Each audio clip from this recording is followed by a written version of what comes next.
salaamaaleykum Macky man la mën a borom de maa ñëwaat oy ma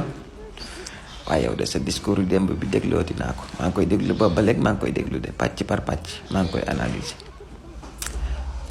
s'il vous plaît yow damaa mel ne ku la gis ci discours bi nga mel ne kuy wax ba ñaan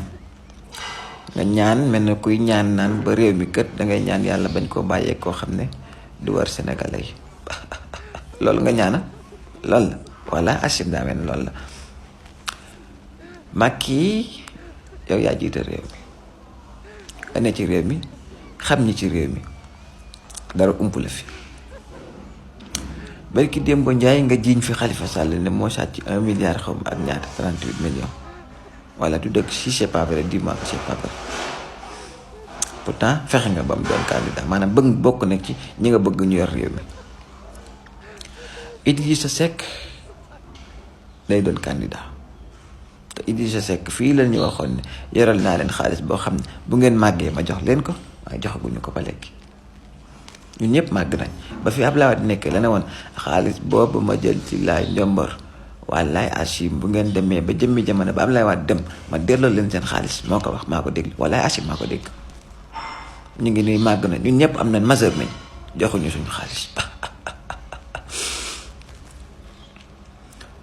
Macky la plupart des personnes yi nga xam ne ñoom nga envisagé ba leen réew mi ñoom déjà war nañu ba pare léegi man dama bëggoon a xam la signification de bëgguma fi bàyyi kuy war réew mi c'est quoi la signification comprendre ma daal j'analyse naa li nga wax mun maa fexe ba comprendre ko léegi man dama laa bëggoon a jox solution waaye yow s'il vous plaît mag est-ce que mënoo déglu sénégalais yi rek ñu wax la ñoom ki ñu wóolu s'il vous plaît sénégalais doo leen déglu ñu wax la ki ñu wóolu ki nga xam ne peut-être ñoom wóolu nañ ko te man de bu fekkoon mën naa la jox benn conseil rek entre grand frère kër petit frère mooy nga libérer Ousmane Sonko parce que kër Ousmane Sonko sénégalais yee ko xool ba mu doy la ñu tànn ko na ko moom lañ bëgg mu jiite ñu la plus partie daal la plus grande partie de la population Ousmane Sonko il est le seul politicien bu taxaw fii waatal nañu billaahi du ma leen ma sa war ñun ñëpp ñu jël suñu yaakaar def ko ci moom waaye yow it s'il vous plaît Macky te mënoo yombal carte gi rek libéré Ousmane Sonko organiser ay élections libres transparentes inclusives noonu lañ koy waxee noonu la kay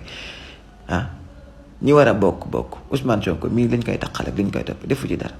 l'appel de la l'insurrection kii ngeen koy toppee bañ koy l'appel depuis 2021 ba léegi ñi ko doon appel bëri nañ fa woon ñoom ñëpp fa nekkoon ñoom Khalifa nga fa woon yow Abdourahmane ak ñëpp Pape Djibril ñëpp doon taxaw di woote naan Macky Sall lu fi defee ko ajab mandat